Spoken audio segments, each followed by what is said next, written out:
नहीं लगी, हमारे बच्चों को रोजगार नहीं मिला, हमें शिक्षा नहीं मिला, इसीलिए आपके बच्चों को बेवकूफ़ बनाया जा रहा है, विद्यालय को बंद किया जा रहा है। आपको प्रवासी हर एक व्यक्ति को अपने जीने की एक अलग अभिव्यक्ति होती है, आज़ादी होती है, लेकिन यहाँ प्रकृति क्या बन गया है कि हम लोग हमेशा किसी न किसी गफलत में जी रहे हैं, किसी गफलत में जी रहे हैं और किसी न किसी के दबाव में जी रहे हैं। क्या कहता है? हम लोग दबाव में जी रहे हैं, हम लोग जैसे तैसे अपने जीवन को काट लिए, लेकिन मुझे नहीं लगता है कि किसी भी व्यक्ति के पास ऐसा संतुष्टि है, कोई अपने दिल से खुश है, कोई व्यवसायी अपने व्यवसाय से खुश नहीं है, शिक्षक पढ़ा रहा है तो अपने व्यवसाय से खुश नहीं है। आज बिहार की स्थिति ये हो गया है कि जो लोग प्रशासन में जो है, प्रशासन से जुड़े हैं, वो भी अपने प्रोफेशन से खुश नहीं है। सब लोग असमंजस में, दुविधा में और तनाव में अपना जीवन जी रहे हैं। तो ये करोड़ों की आबादी वाली जो हमारा बिहार का राज्य है, इसको बर्बाद करने वाला चंद लोग ही है। चंद लोगों की वजह से क्या है, पूरा देश तबाह हो चुका है। जिस तरह से महंगाई बढ़ रहा है, मैंने ये कंट्रोल अब लग रहा है कि लोगों से कंट्रोल होगा ही नहीं। दिन भर मेहनत करके आदमी शाम तक 4-5 लोगों का जिसका परिवार है, वो नहीं लगता है कि वो अपना जीवन यापन चला पाएगा।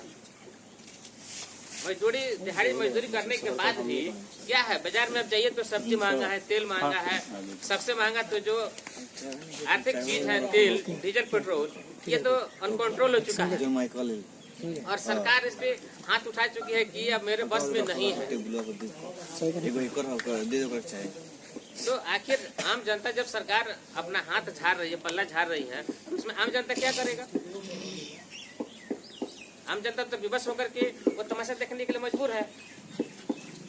लेकिन थोड़ा सा आप सोचिए, उस बेलगाम लोगों को आजादी किसने दिया है? उस बेलगाम लोगों को आजादी किसने दिया है? जो सत्ता में बैठ करके, चार दीवारी के अंदर बैठ करके कानून बनाते हैं, पास कर देते हैं, उसको आजादी कौन दिया है काम करने के लिए? उसको बेलगाम जनता नहीं बनाया है। और फिर लगाम कौन लगाएगा? आप ही लगाइएगा, जनता ही लगाएगी। आप लोग लगाम लगाने के लिए तैयार हैं? अगर तैयार हैं तो समर्थन के साथ बोलिए, पूरे जोश खरोश के साथ बोलिए कि हम लोग लगाम लगाने के लिए तैयार हैं। लगाम लगाना जरूरी है। अगर अभी आप लोग लगाम नहीं लगाने के लिए आवाज उठाइएगा, आज हमारी कॉल तुम्हारी सुने हैं ना, लगेंगे गांव में आग तो बेशक आएंगे कोई घर उस जद में। आग लगेगा तो क्या होगा? एक ही घर थोड़ी जलेगा। 55 साल का आदमी, 60 साल का आदमी और 40 साल के आदमी को आता है कि ये काम करने लायक नहीं है। आप 60 वर्ष के हैं तो काम करने लायक हैं, देश चलाने के लायक हैं, लेकिन ये 40 साल के बाद तो काम करने लायक नहीं है।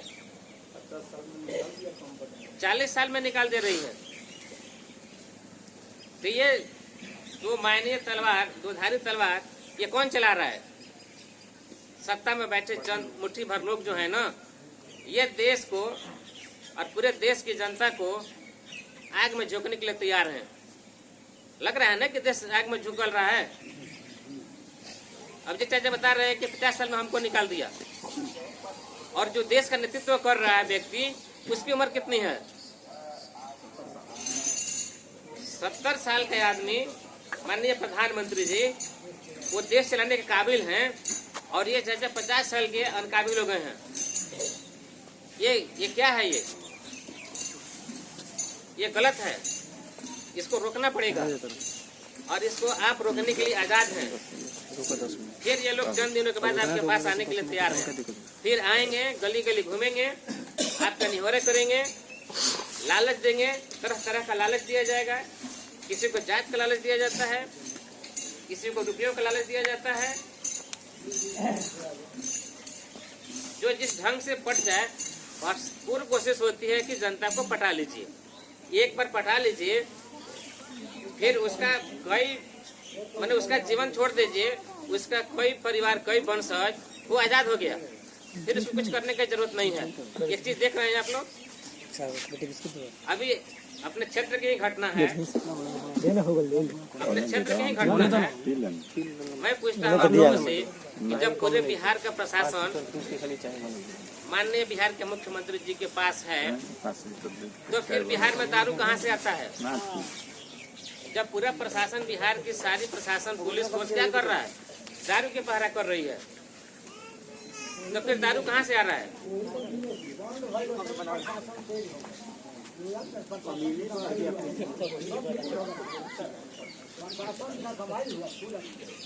तो प्रशासन प्रशासन क्या कर रही है? दारू चालू था तो सरकार को कम फायदे थे, दारू बंद है तो ज्यादा फायदे हैं। दारू चालू था तो मुझे लगता है कि एक पॉलिथीन कितने का आता था? 40-50 रुपए का आता होगा, और बंद हो गया तो एक पॉलिथीन का दाम कितना हो गया? लाखों रुपए, लाखों रुपए कहिए आप, लाखों रुपए की गाड़ी खरीद लिए हैं, अगर उसमें मिलता है एक पॉलिथीन तो पूरी की पूरी गाड़ी सील,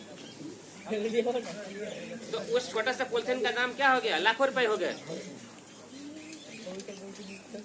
तो सरकार निगेटिव मूड में व्यवसाय कर रही है, दारू बंद करके चालू से ज्यादा फायदा कमा रही है। सही है। और दारू बंद करके सरकार कर क्या रही है? डीजल पेट्रोल का दाम पूरे देश से सबसे ज्यादा महंगा बिहार में।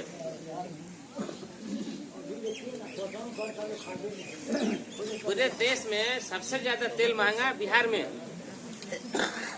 प्रधानमंत्री जी ने कहा था कि मुझे 100 दिन दीजिए, अच्छे दिन आएंगे।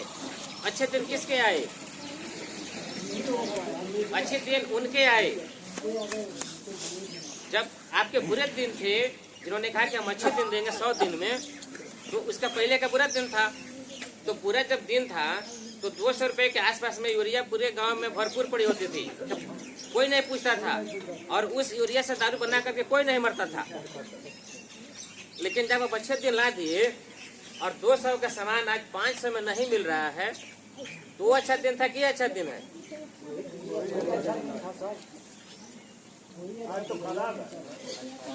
लेकिन मीडिया में, समाचार में क्या दिखाया जा रहा है कि अच्छे दिन है। अच्छे दिन ला करके, अच्छे दिन का झांसा दे करके सरकार क्या किया?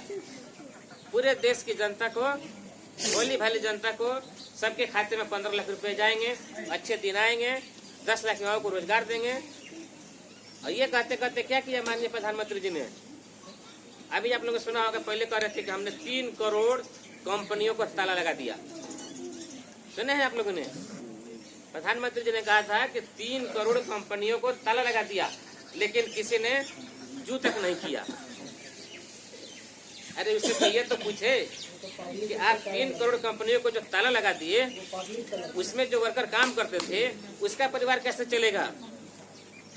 आप देश की भलाई का काम किए कि देश के बर्बाद करने का काम किए? एक छोटा सा, ये मान लीजिए कि सरकारी संपत्ति से लगा हुआ है, जिम का चीज है, अच्छा चीज है, सरकारी कोटे से लगा हुआ है, अगर इसको आप लोग नुकसान करते हैं तो नुकसान करने वाला क्या है? सरकारी संपत्ति का नुकसान कर रहा है। लेकिन जिन्होंने रेल बेच दिया, सेल बेच दिया, ये रेंडिया बेच दिया, वो क्या, वो देश प्रेमी है? आप लोग बोलिए, अगर गलत कर रहे हैं तो क्या वो देश प्रेमी है?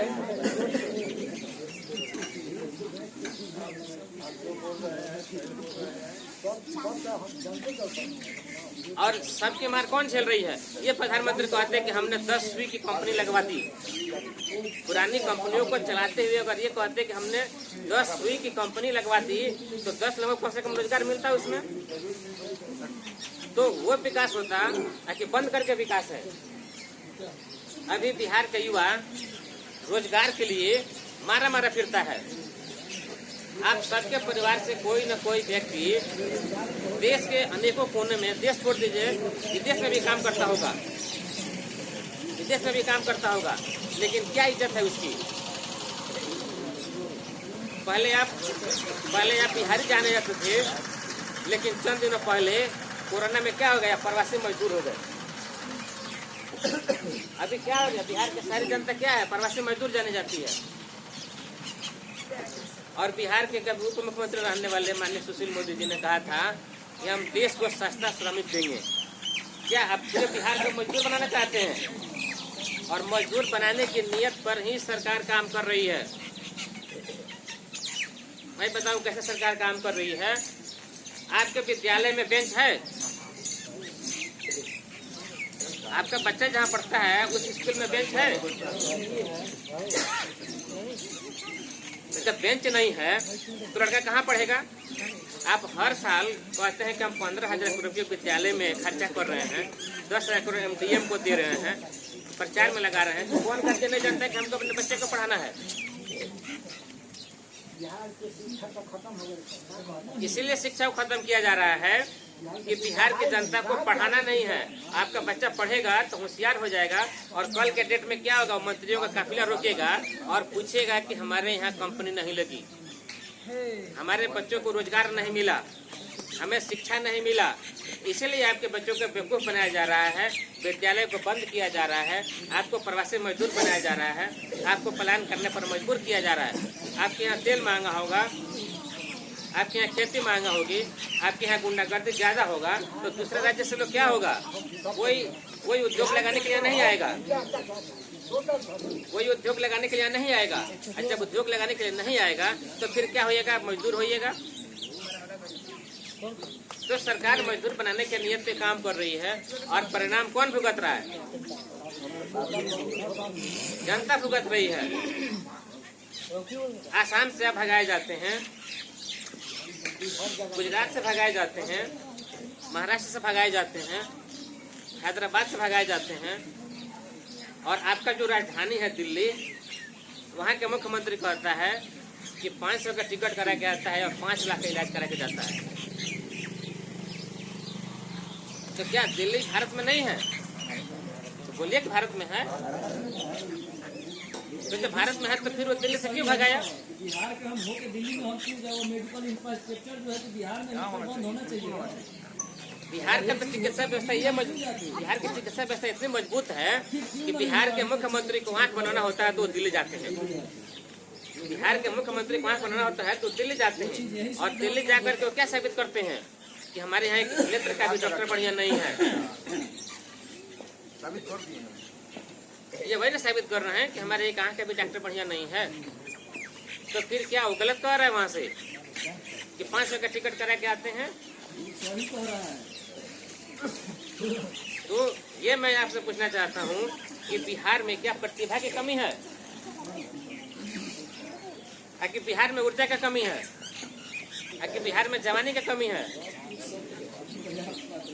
तो सब चीज यहाँ पर्याप्त मात्रा में है, फिर भी हम प्रवासी क्यों बन रहे हैं? हम प्रवासी क्यों बनते जा रहे हैं? हम भारत के सभी राज्यों से क्यों भगाए जा रहे हैं? तो हम लोगों ऐसा क्यों नहीं कोई पहल करें कि दूसरे राज्य के लोग यहाँ काम करने के लिए आए?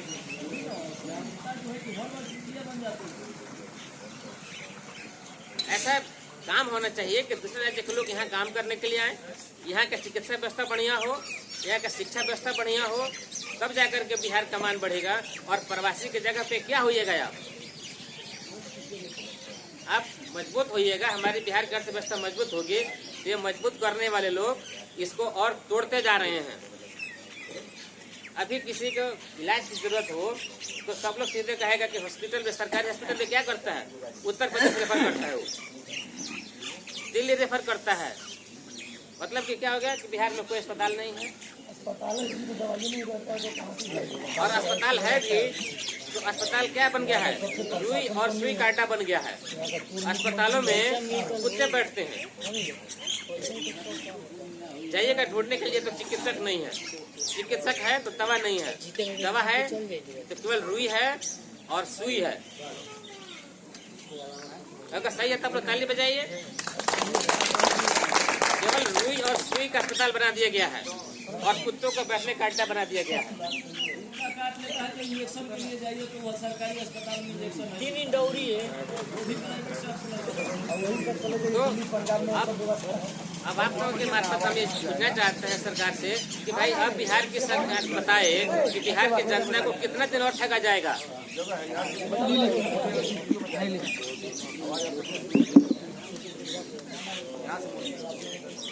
बिहार और बिहार के युवा अब कितने दिन तक ठगे जाएंगे। बिहार का जवान कब तक गुजरात से बोरा में किलो भर के मारा जाएगा। गुजरात में हमने सुना था, आप लोग सुने हुए हैं कि गुजरात में बिहारी बोरा में किलो भर के मारे गए थे। तो आखिर बिहार के युवा कब तक बोरा और किलो खाएंगे। क्या यहाँ इंडस्ट्री नहीं लगनी चाहिए,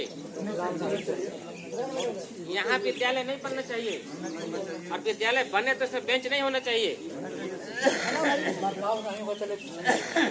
तो बदलाव अभी पहले ही हमने कहा था कि परिंदों को आज़ादी मिलती है परिंदों को आज़ादी बेशक उसके अपने पंखों के मुकाबले, पंखों के बदौलत। तो आप में वो जज्बा है, आप में वो हौसला है कि आप सरकार को बदल सकते हैं, आप सरकार को गिरा सकते हैं। एक बार सरकार किसने धोखा दिया है, जिसने आपको ठगा है, बस थोड़ा सा आप लोग अपने अंदर हौसला रखिए और मजबूती रखिए कि कुछ भी हो जाए हम लोग इस बार परिवर्तन करके ही मानेंगे। परिवर्तन के लिए थोड़ा सा दिल को कठोर करना है। क्या करना है कि जाति पाति को भाव नहीं देना है। इसलिए पार्टी का ये कहनाम है कि जाति पाति को न दे भाव, सही नेता का करे चुनाव।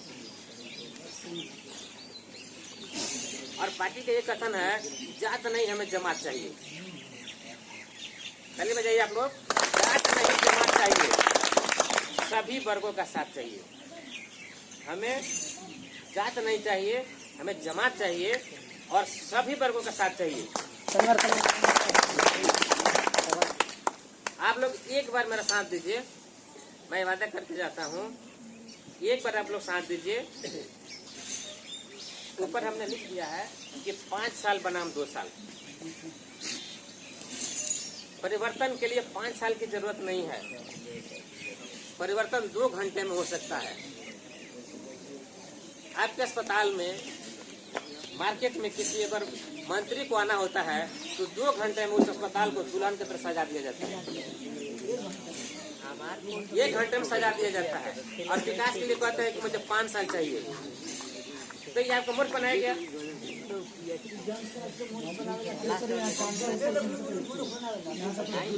तो उसको जो बेलगाम बनाया है वो जनता है, और जनता एक बार जगे, एक बार अपना उनको साइड करे।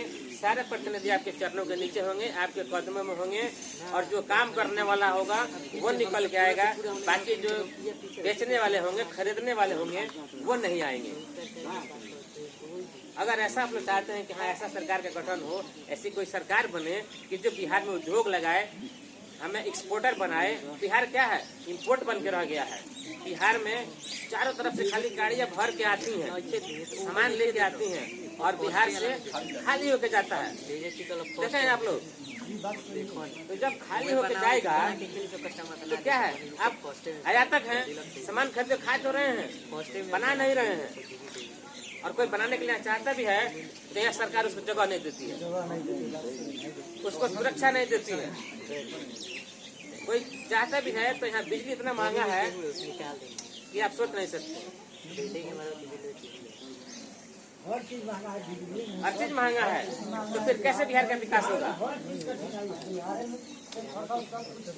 तो आप लोग क्या सही में बिहार का विकास चाहते हैं?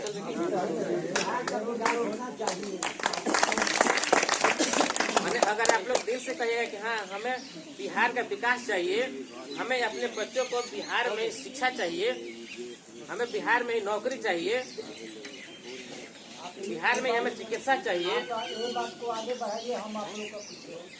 नहीं तो एक बार आप लोग समर्थन दीजिए, एक बार आप लोग समर्थन दीजिए।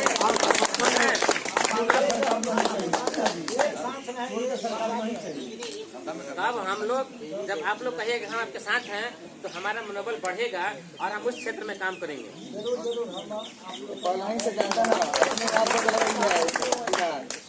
बदलना है तो बदलना है, पहले ही चर्चा चलता है, पहले ही चर्चा चलता है। काम तो पत्थर खाने वाला काम कौन करवाता है? हमारे बिहार का मुख्यमंत्री करवाते हैं।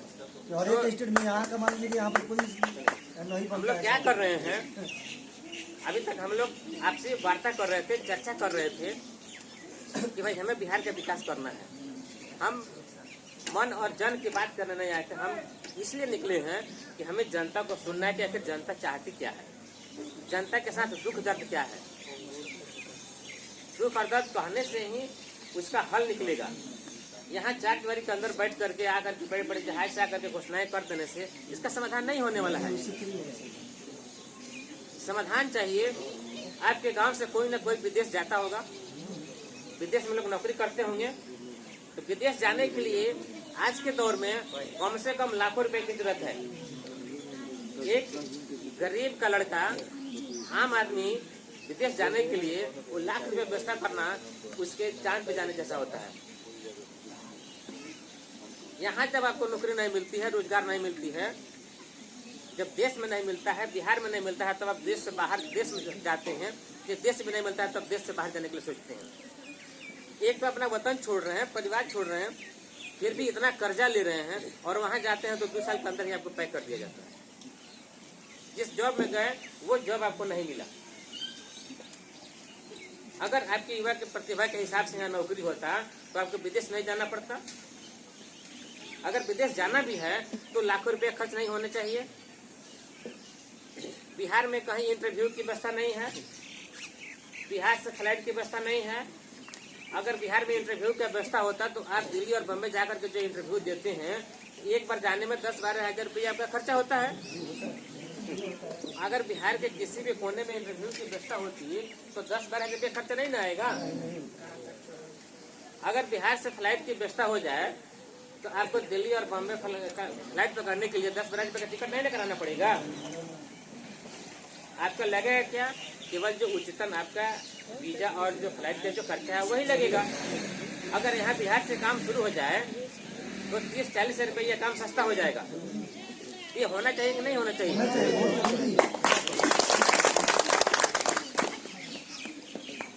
तो हम लोग इसी चीज को पहल करने के लिए आए हैं कि भाई बिहार की जनता अगर समर्थन देगी, ये लोग चाहेंगे कि नहीं परिवर्तन होना चाहिए, तो हम लोग उस क्षेत्र में काम कर रहे हैं और उस क्षेत्र में लोगों को लाभ भी मिल रहा है।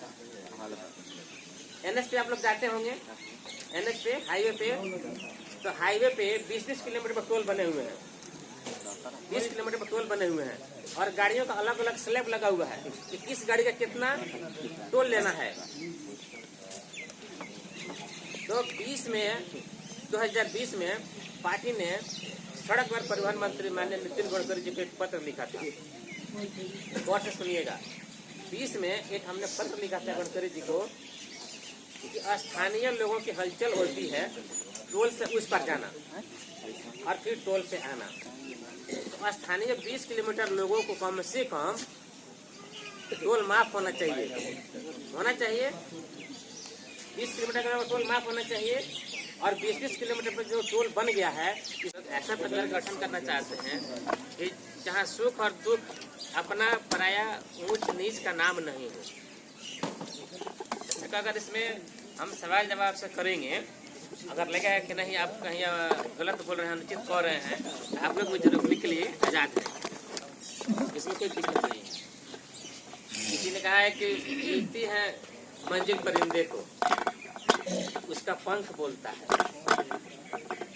अरे कोई भी चिड़िया डाल पे बैठी है तो डाल के